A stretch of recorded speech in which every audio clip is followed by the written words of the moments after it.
मित्रांनो, आज साप तालुका कोरेगाव जिल्हा सातारा या ठिकाणी भव्य असं ओपन बैलगाडी शर्यत मैदान पार पडलं आहे आणि या मैदानाचा प्रथम क्रमांकाचा मानकरी ठरला आहे गजा. त्यांची संपूर्ण टीम आपल्याबरोबर आहे. दादा नमस्कार. नमस्ते.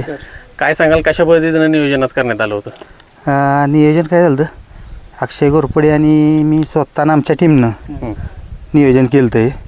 अतिशय सुंदर नियोजन झालं, गाडीनं सुंदर अशी पळाली, एक नंबर केला. कुठला आहे नक्की गजा सगळ्यांना सांगा थोडंसं. ह्यो धनेश डिंबळे खेड शिवापूर यांचा गजा. हां, कोणाच्या नावाने पोहतो? त्यांच्याच मुलाच्या मालकाच्या स्वतःच्या नावानं पळतो बैल. हा, कसं काय नियोजन झालेलं होतं यात?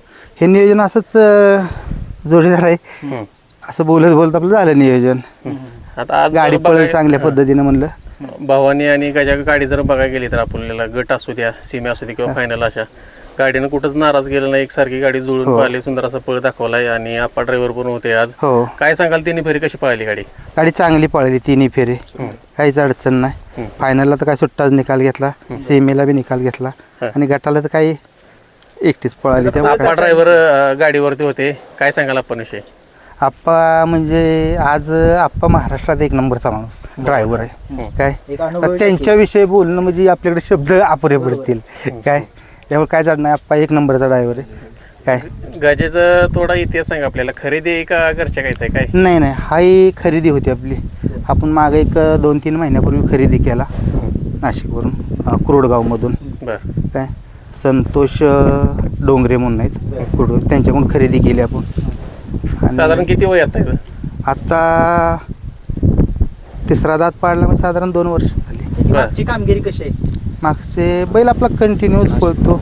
नाशिकमध्ये बी चांगला पळाला होता, पण नाशिकचा काय आता आपण विशेष म्हणतो, पण इथं आपल्या इथं बी बैल कंटिन्यू फायनलला आहे, रेग्युलर मैदानात गुलाल घेतला जाईल. त्या दोन्ही खांदी पब्लिक, 4ही खांदी बैल पब्लिकने पळतोय. हो, दोन्ही. त्याचं पायऱ्याचं वगैरे नियोजन कोण करतं? आमची टीमच करते सगळे, स्वतः मालकही करतात. पायऱ्याला वगैरे जर फोन करायचा म्हटलं तर कोणाला कॉन्टॅक्ट करायचा?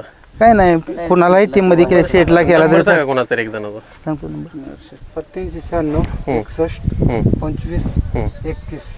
मित्रांनो, कॉन्टॅक्ट नंबर आहे त्याचा. पळ काय तुम्ही आजच्या मैदानात बघितलं असेल, तिन्ही फेरे एकसारखं पळालाय आणि बघायला गेलं तर आता आप्पा आपल्या बरोबर आहेत.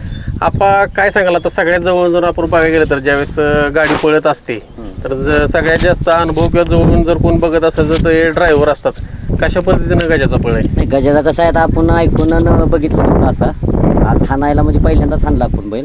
आता ऐकून चर्चा होती आमची, पहिल्यासाठी 1-2 वेळा फोन झालतं आणि आता चालूला एक नाशिकला बिशिकला 4-5 मैदानात बैल गुलालात राहिलेला आहे. पण आता आपल्याला मला म्हणजे आज हाणून बी बघायला गावला बैल स्वतः हातानं. बैल रोज उजवून पळतो, पण आज उलट्या खांद्यावर मी आज हाणला, 1 नंबर गेलं. चांगलाच बैल पळतो. स्पीड मध्ये काय नक्की जाणवला फरक? नाही, भवानीचं काय झालं, खांदा ह्याचा बी उलटा लागतोय त्याचा बी उलटा लागतोय ना, दोन्ही बैल उजव्याच खांद्यानं पळतात. आता भवानीला सवयचा खांदा होता उजवा, ह्याला डावा खांदा दिल्यामुळे खाल्लं थोडा कमी पळा, पण मोर भवानीच्या बरोबर पळा. पण आप्पा कुठंतरी म्हणायला लागेल की एक मोठा निर्णय घेतला तो डावीनं पळवायचा. त्या खांद्यावर मोठा तो निर्णय घेऊन एक साध्य नंबर. झाला. पण साध्य होय की, साध्य करून 1 नंबर झाला म्हणजे लय मोठं साध्य कुठल्या झालं. तासात होती गाडी आज? गटाला 5ला होती, शेमीला 2ला होती, फायनलला 3ला होती. आता आप्पा म्हणजे आता भावाने तर पळ आपण बघतोय, आता गजा जर बघायला गेलं तर तुम्हाला काय त्याच्या पळावशा जाणवतं? खालून शेवटपर्यंत कसाच नाही, खाली एक उडी जरा कमी आहे बैलाला, पण मोहरचा निमित्त मोहर बैल एकदम फुल पळतोय. काय नाही. कुठेतरी म्हणावं की आपण निकाला हा, लावणार नाही, बैल तसा निकालातच पळला पाहिजे तर कुठेतरी गावतं ना. काय बरोबर. म्हणजे आता आपण बघायला गेलं तर स्पीड पण आपण त्याचं बघतोय, म्हणजे जसं निम्मरान काटेल तसं तो मोहर म्हणजे जास्त गाडी असेल तर डबल स्पीड आहे. डबल स्पीड आहे बरोबर. कुठेतरी खासियत म्हणावं लागेल हा, त्याची. होते. आता आपण तुम्ही अनुभवी ड्रायव्हर आहे, गजाचं भविष्य किंवा इथून पुढे कसा पळते राहील काय सांगाय? नाही राहणार की आत्ताशी दात पाडलाय म्हणजे अजून तो बारकाच आहे. हो, किती केलं तरी अजून त्याचं वय 4 काय? 2 वर्षाचं. दुसरा दात आता पाडलाय, मग 4 सायदा त्याच्या रंगात बैल फुल मध्ये पळणार, फुल पॉवर मध्ये बैल.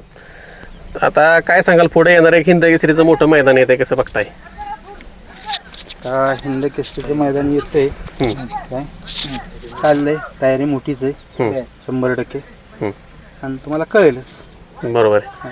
तर मित्रांनो, बघू शकता सापचं मैदान झालंय. गजा 1 नंबरचा मानकरी झालाय आणि कुठंतरी एक मोठा निर्णय घेतला होता खांदा बदलायचा, पण तो त्यानं आज परत एकदा सिद्ध करून दाखवलंय की दोन्ही खांदी पण पळू शकतोय आणि डाव्या खांदीनं पळून त्यानं आज 1 नंबर केलाय. तो असाच इथून पुढे पण पळत राहिला आपला आणि आपल्या मालकाचं नाव यांच्या संपूर्ण टीमचं करत राहील ही खूप सारी शुभेच्छा देतो. धन्यवाद.